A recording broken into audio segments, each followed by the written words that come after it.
بسم اللہ الرحمن الرحیم۔ حضرت عبداللہ کا حضرت آمنہ سے نکاح۔ عبد المطلب جب عبداللہ کی فدیہ سے فارغ ہوئے تو شادی کی فکر دامنگیر ہوئی۔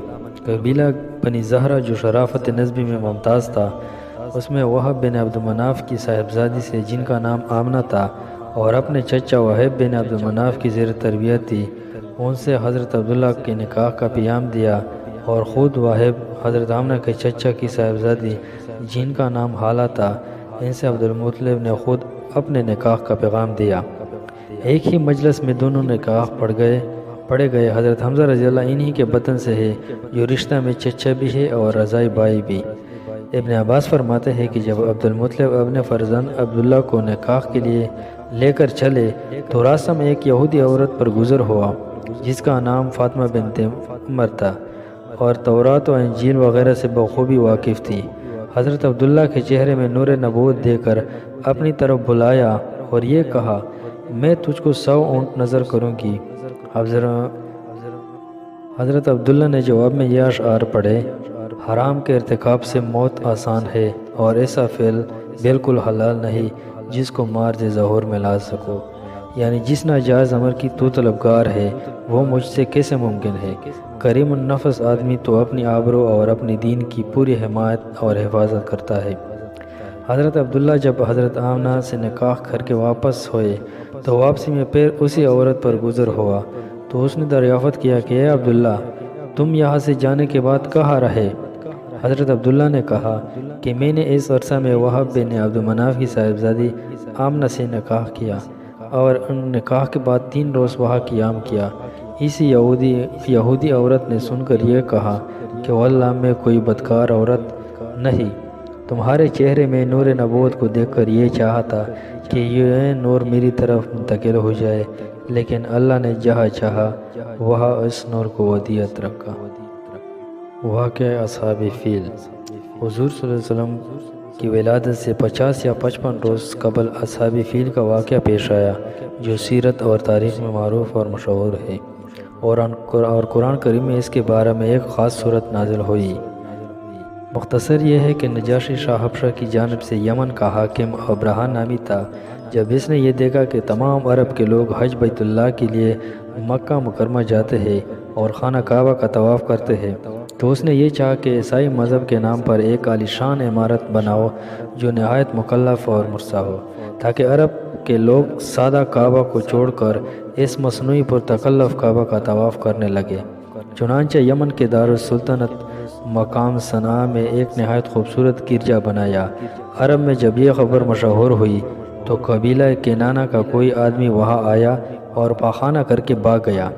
یہ ابن عباس رضی اللہ سے منقول ہے، اور بعض کہتے ہیں کہ عرب کے نوجوانوں نے اس کے قریب بجوار میں آگ جلائی ہوئی تھی، ہوا سے اڑ کر اس گرجا میں لگ گئی اور گرجا جل کر خاک ہو گیا۔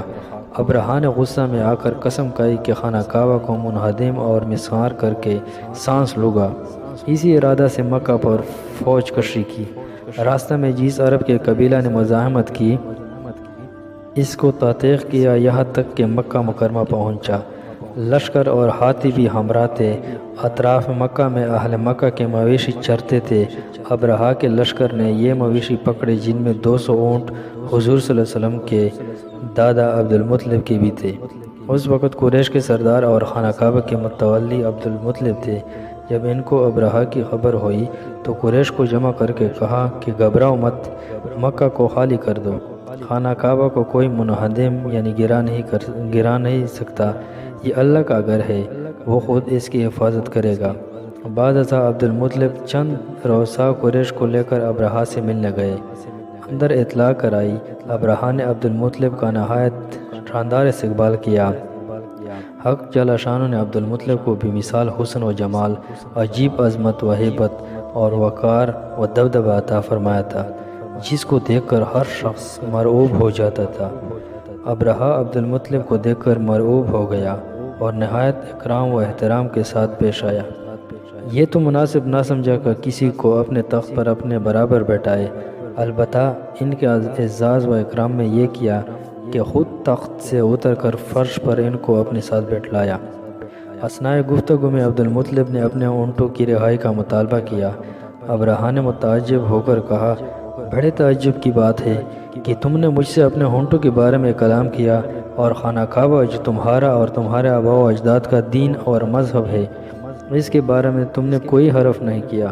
عبد المطلب نے جواب دیا، جس کا ترجمہ ہے، میں اونٹوں کا مالک ہوں، اس لیے میں نے اونٹوں کا سوال کیا، اور کعبہ کا خدا مالک ہے، اور وہ خود اپنے گھر کو بچائے گا۔ ابرہہ نے کچھ سکوت کے بعد عبد المطلب کے اونٹوں کو واپس کرنے کا حکم دیا۔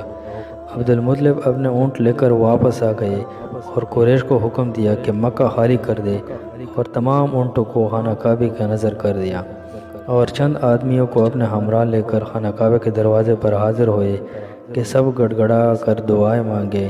عبد المطلب نے اس وقت یہ دعائیں اشعار پڑھے، جس کا ترجمہ ہے، اے اللہ، بندہ اپنی جگہ کی حفاظت کرتا ہے، پس تو اپنی مکان کی حفاظت فرما، اور اہل صلیب اور صلیب کے پر ستاروں کے مقابلہ میں اپنے اہل کی مدد فرما۔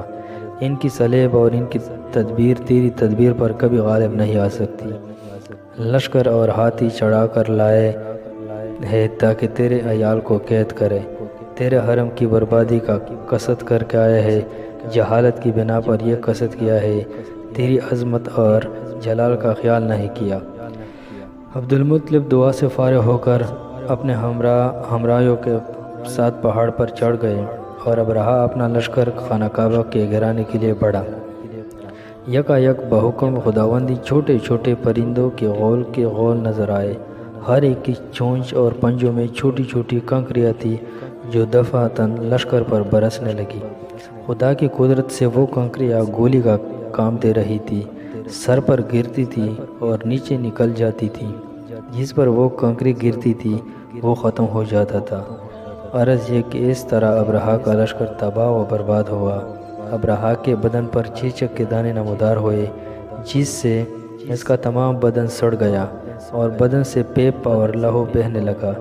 یک کے بعد دیگرے ایک ایک عضو اس کا کٹ کٹ کر گر جاتا تھا۔